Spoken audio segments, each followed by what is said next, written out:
An arithmetic sequence is a sequence in which each term after the first differs from the preceding term by a constant amount.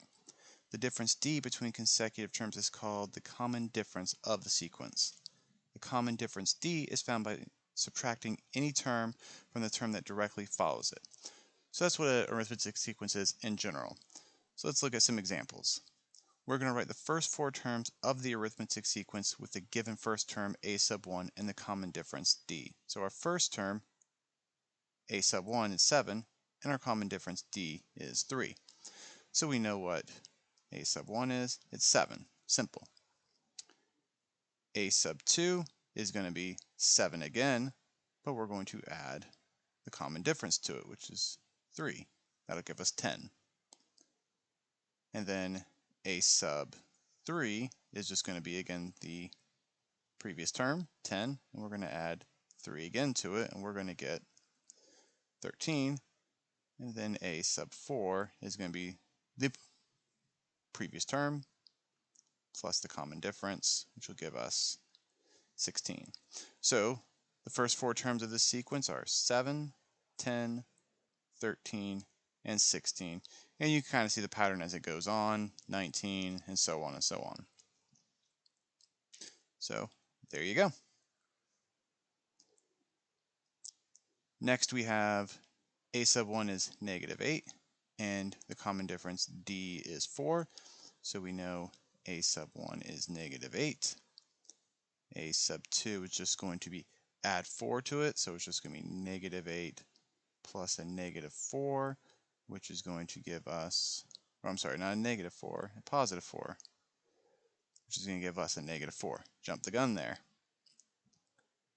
And then a sub 3 is going to be negative 4 plus 4, which will be 0.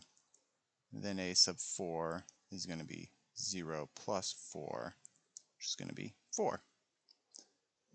So the first four terms of this sequence are negative 8, negative 4, 0, and 4.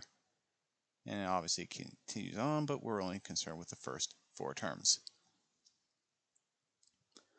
Let's do the next one. This time I'll be a little more careful. A sub 1 is 4.5 and d is negative, catching it this time, negative 0.5. So again, a sub 1, our first term is 4.5.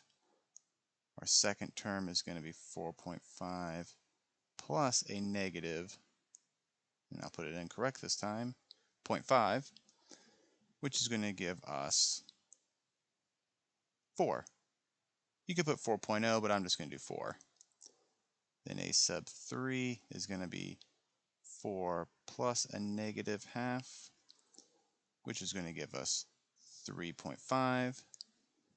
And then a sub 4 is going to be 3.5 plus a negative half, which will be 3.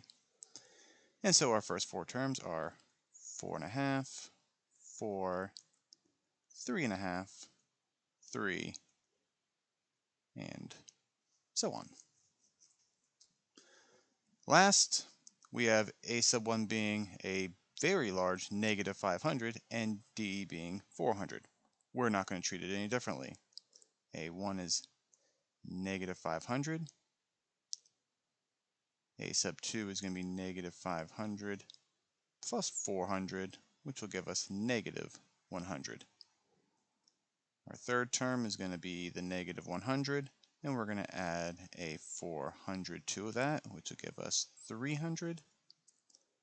And then a 4, we're just going to take that 300, and we're going to add another 400 to it, which will give us 700. So the first four terms of this sequence, negative 500, negative 100, 300, 700, and again so on. But there we go, the first four terms of four different sequences.